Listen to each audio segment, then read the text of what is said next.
the idea of this talk is to clear up the myth between of Mexico, right? Here in the U.S., we are fighting around against maybe many judgment and maybe myth and bad news. First of all, sorry about my English. I will try to do my best. I'm from Mexico. So to start, let me introduce myself. My name is Carlos. I am the VP of Sales of Ciudad Maderas. Ciudad Maderas is the largest developer in Latin America. We have more than 50 offices all around Mexico and the US. We already delivered more than 52,000 lots. We already sold more than 120,000 lots. And we have 30 projects all around the country. We are a Mexican developer, so we develop only in Mexico. Now, to clear up and to debunk, as well said, all the myths, I will start with one thing that is the most important one that make all the people believe what they believe, and are the news. I don't know, for sure, you heard a couple of weeks ago about something happening in Mexico. 2 weeks ago, the police got a cartel leader, a really big cartel leader in Mexico. I don't like to say that is common, but what is important is that once that happened, many people here in the US, many people, many friends, many people of our business call me all the time, like, your family is well. Oh, sorry for that. What's happening with your house? And I was like super far from that, we don't see there where I live. And why this happened? Because obviously the news is something that exaggerates like everything. In Mexico, we are used to see that in the news, in our news, we are used to see, all of these things of the shootings in schools, So, but it's obviously stupid to believe that happens in all the country. In all the schools of the country. This what you are watching over here are the news, the most popular ones that happened, that the people saw 2 weeks ago. And like 1 or 3 days later, all of this news from ABC News, the Business Insider, of many important media came saying that many of those were by IA or AI, sorry. I'm talking in Spanglish, in AI, many of them. Why? I'm not sure, but almost all the things that we saw was AI. So now that I'm trying to tell you about those differences, I will going to talk about the real things of why the people in the US don't invest or don't develop in Mexico. These are the real ones. Can you help me with one of the things that the people here, why that the people use to don't develop over there or to invest over there? Okay, corruption and government obstacles, that you can own a property over there, being American, let's say. I will tell you which ones are the most common ones that we hear all the time. And yeah, of course, that one is the most common one. First of all, is the insecurity. Is insecurity that the people see here through the news and everything. Second is the risk of fraud, because many people know someone that was already scammed buying over there. And living here we are like super far, Some people think that it's super difficult to take care about your investment by the distance. The third one is the geographic distance for monitoring the construction and the legal process. If you are here, you don't have the control of your house being built over there. The fourth one is that believe that everything is very expensive. Why this happened? Because everybody only, when they Google like the prices, everybody here in the US, they only Google Tulum.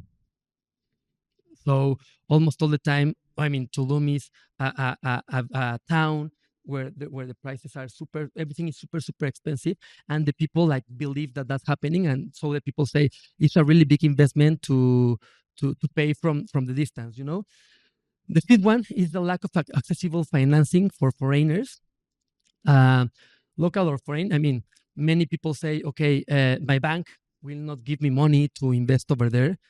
I will never get a loan over there. Not all the banks work internationally. And the last one, and the most common one, was that one that you said, that is that Americans cannot own a property in Mexico. So from this moment, I want to help you to fight against each one of these 6 points, um, as a Mexican, obviously, and I want to help you think what in which things you need, which questions do you need to ask yourself. First of all, the first point was perceiving security in the country, right? Is the first one. So there you are watching the 10 most dangerous cities in Mexico and the 10 most dangerous cities in the US. In this map that you are watching over here, the red dots are the most dangerous states, not cities, the most dangerous states, the ones that actually are taken or controlled by the cartels. Not as you saw in the news 2 weeks ago that everything in Mexico is a civil war. No, those are the red dots are the states that are actually controlled by cartels. The other blue dots are everything is fine over there. Okay, to give you an idea, from the last dot, the red one, the one that is below, to Cancun, that is one obviously one of the most important destinations to invest in. From there to Cancun is the same distance that from New York to Miami. So it's like the people say, okay, I will not invest in New York because something is happening in Miami. Okay, and with those 10 cities, I mean, I don't know all of them. I don't know, for example, I don't know Memphis, I don't know Cleveland, I don't know Milwaukee, but for sure some of you know them. But it's not fair to say that those cities um, are the ones that affect our perception of all the US. For me in Mexico, this is the first point, just to let you know how that insecurity is distributed in Mexico. Obviously, I will not tell you to invest in the red dots. I don't invest in the red dots. I don't live over there. I don't want to go driving over there, you know. But in Mexico, there are 32 states, and we are talking about 8 dots. Now, that was the first one. The second, the third, the fourth, and the fifth have the same answer.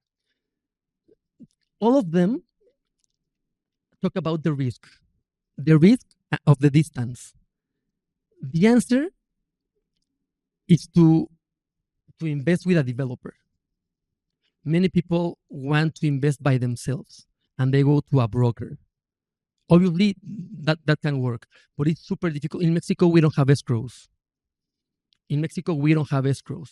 So in Mexico, your broker will say, if you want to reserve a property, they will say to you to deposit the how do you say, the reserve payment to the company. Sorry, to the owner that this broker is telling you that is the owner, that is promising you that is the owner. In Mexico, there are not escrows, so it's super common that people scam people here in the US because of that.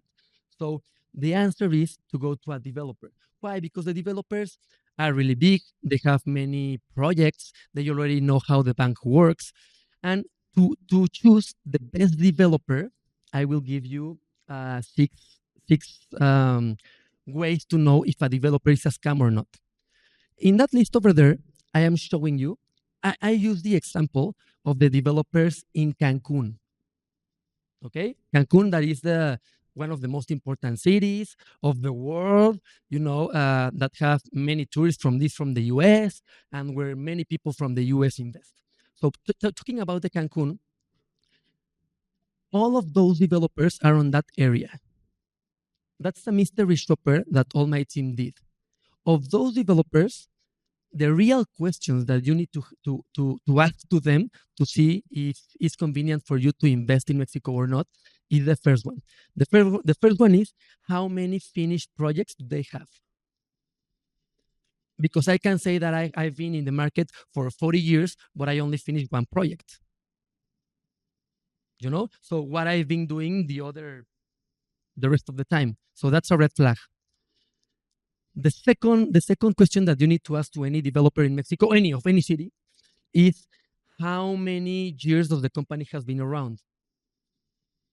Because if I've been around 60 years and only finished one project, if something is not is not good over there. The third question is the number of properties that has each project.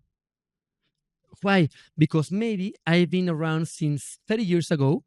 Maybe I have 20 projects, but each one of those projects have 3 properties or 5 or 6, you know? So the idea is that you need to look for a developer that have as much projects that build as much as they can, because that means that they already passed all the bad stuff, with the bank and everything. The fourth one is the financing options. And even here in the US, it's more important because not all the banks will give you the loan to invest over there. And even that, if you find one bank that they will, maybe you are not good on the credit check or on the credit background, you know. So the idea is to use as a leverage the money of the developers. You don't need to get all the money. You just need one developer that have enough leverage. And in Mexico, many, many, many, many developers have financing options, what we know here as seller financing. They will give you many months or many years to pay your property. You don't need to go to a bank. The 1, 2, 3, 4, 5. The fifth one is the utilities and the services. In Mexico, there are a developer that they sell properties. There are some developers that they say two things. They cannot sell a scam, right? They cannot say, buy to me this scam or this fraud. What they do is they call it in two ways. The first one is that they are building rural projects. Like campestrian, it will say, like from the I don't know how to say it in English, like for a ranch or something. So we are selling that, but it's because they don't have money to put the services.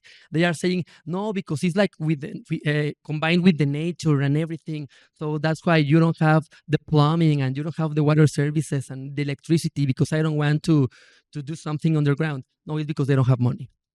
And the other one is that they say that they have wide streets.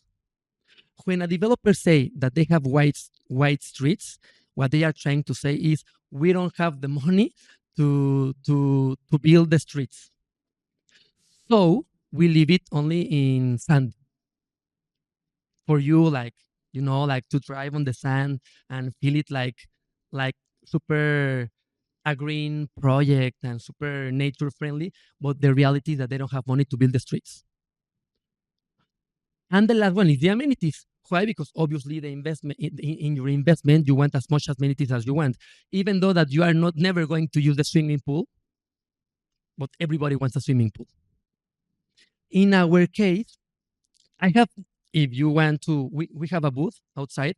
If you want to check the results of that mystery shopper, we can show them to you, just in case if you have heard about some of those. In our case, well, in the projects that we have, we already finished 22 years in operation, 40. That means that 40 years in operations and 22 projects, we finish one each 2 years. Then the number of properties, more than each one of them are of 30,000. 30,000 is the biggest project that we have, and 4,000 is the smallest that we have, and we have 20. The financing options, we give 30 years of owner-seller financing. We give 30 years to pay to the people. The utilities and the services, yes, we have water services, we have plumbing, we have drainage, we have streets. And the amenities, we build resorts. And the last one is that Americans cannot own a property in Mexico. I will tell you why all the people in the US believe that. Because in 1979, before 1979, there was a law in Mexico that avoid the Americans or the foreigners to own something in Mexico. After 1979, you can. There are two zones in Mexico by law. The first one, we call them the restricted zone and the not restricted zone. The restricted zone is 52 kilometers from a border or from a beach. If you want to buy something or develop something 52 kilometers from a border or a beach, you can own a property, but you will need a bank trust. The bank trust will represent you in Mexico and give you all. You can do whatever do you want with your property. You can sell, inherit, rent, build, whatever you want to do it, you can do it with that trust. But you actually will get the titles of the property. And the second option is if you are buying something that is not in those 52 kilometers, let's say inland in Mexico City, you can own it as an American. The same as you do here. You don't need nothing. So that's a super, super, super important myth that is wrong since 1979. But no one knows that. I mean, I think that I will not have time, but I will go direct to the cities that are super important to invest in or that are trends right now. One is Cancun. I will give you some facts about why there are good opportunities. The first one is that Cancun is almost all years is in the top 10 of the most visited cities in the world. It's the number 9 of the entire world. It's the most visited city. Is the most visited international destination by Americans, the most one of all of them worldwide. Even considering only US destinations like domestic flights, even considering those, Cancun is on the top 10. I will talk about Mérida. Mérida is not that famous. Mérida is where the pyramids are. Mérida is the top global retirement destination from many, many countries. Mérida is home of the Mayan civilization. It's where you can find the pyramids. And it's the second safest city in America as a continent. The second most safe, the second safest after Quebec in Canada. And finally, I will give you another example that is San Miguel de Allende. San Miguel de Allende has the highest concentration of retired Americans in Mexico. All years win as the number 1 city in the world, the number 1 small city in the world to live in. Sorry, I'm trying to rush. And well, I mean, sorry for talking like super fast, but the idea of this, if you want, we can keep talking outside. We have the number of our booth is 1017. So we will be there. My team will be there. So if you have other questions, if you want to talk more about the other developers, if you want to talk more about Cancun, Mérida, or any city that you want, we can give you the stories of how is the city going right now in economy, in safety, in everything. So yes, thank you. Now I finished. Thank you, everyone.